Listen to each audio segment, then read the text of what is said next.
สวัสดีครับพบกับช่อง Easy DIY อีกแล้วนะครับวันนี้นะครับพามาทำโต๊ะครับเป็นโต๊ะชุดรับแขกนะครับจากเศษกระจกหรือใช้นะครับแล้วก็ไม้นิดหน่อยนะครับแล้วก็โครงเหล็กเราไปเริ่มดีไซน์กันเลยครับโดยดีไซน์ผมเนี่ยก็คือจะให้เข้าคอนเซ็ปต์งานไม้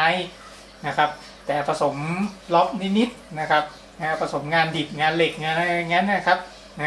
ก็เป็นไม้ผสมเหล็กนะครับก็จะออกมาหน้าตาประมาณนี้นะ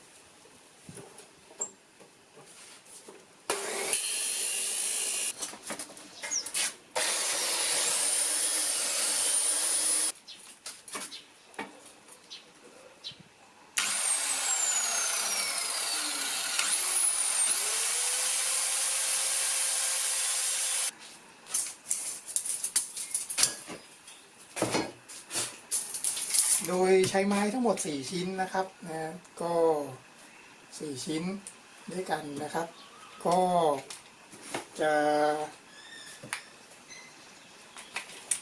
ตัวนี้ยาว40เซนนะครับตัวนี้ยาว90เซนตามขนาดของกระจกนะครับจากนั้นเริ่มประกอบนะครับเราก็มีตัวช่วยนิดหน่อยนะครับเป็นตัวฉากเหล็กนะครับเพื่อความแข็งแรงของโต๊ะนะครับก็จะประกบไปแบบนี้ประกบแบบนี้เลยนะครับคร่าวๆก็จะประมาณนี้นะครับยิงไปทั้ง2ตัวนะครับยิงไปเจอทั้ง2ตัวครับยึดบนล่างนะครับตัวนี้ก็อยู่นะครับ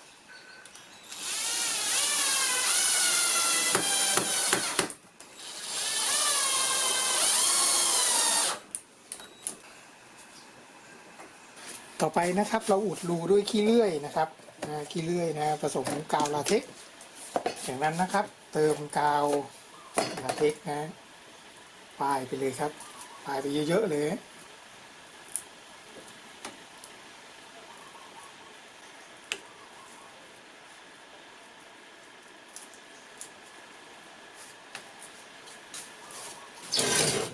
ครับโดยเรามาเริ่มงานเหล็กกันเลยนะครับงานขานะครับโดยที่ตัดชิ้นนี้เป็นริมอย่างนี้นะครับ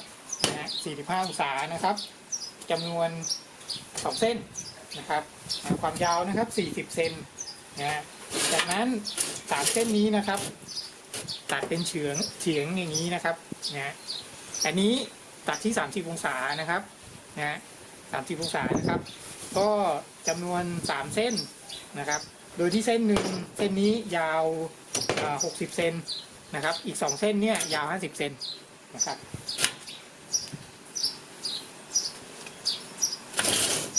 เราจะวางกันเลยนะครับมันจะอยู่กับลักษณะนี้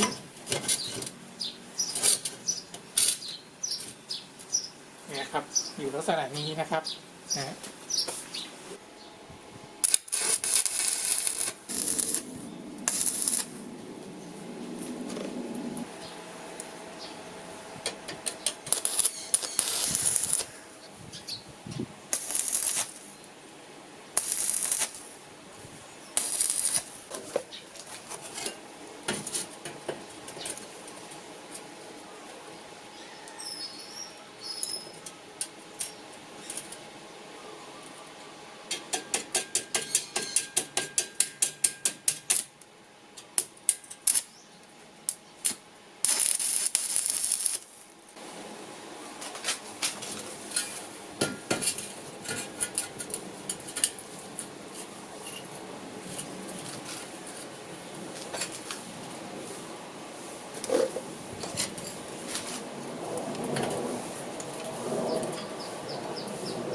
นะครับสีที่ใช้เป็นสีน้ำมันนะครับสีน้ำมันของ TOA นะฮะ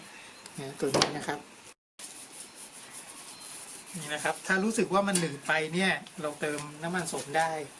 นะครับ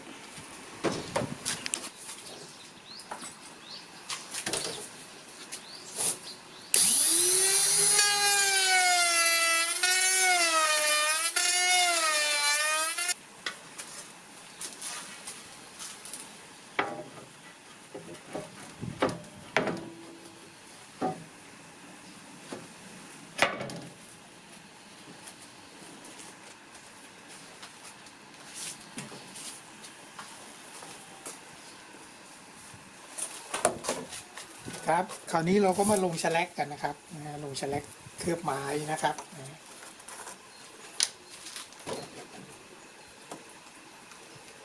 ต้องลงสัก3 ครั้งนะครับ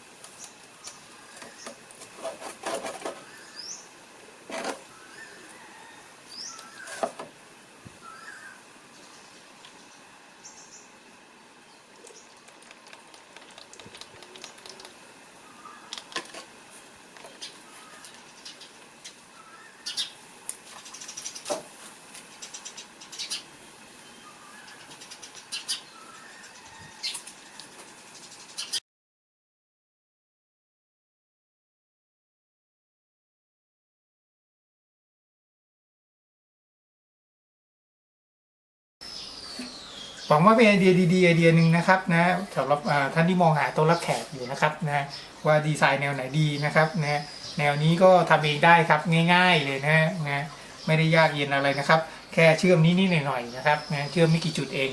นะครับแล้วก็ออกมาหน้าตาประมาณนี้นะครับ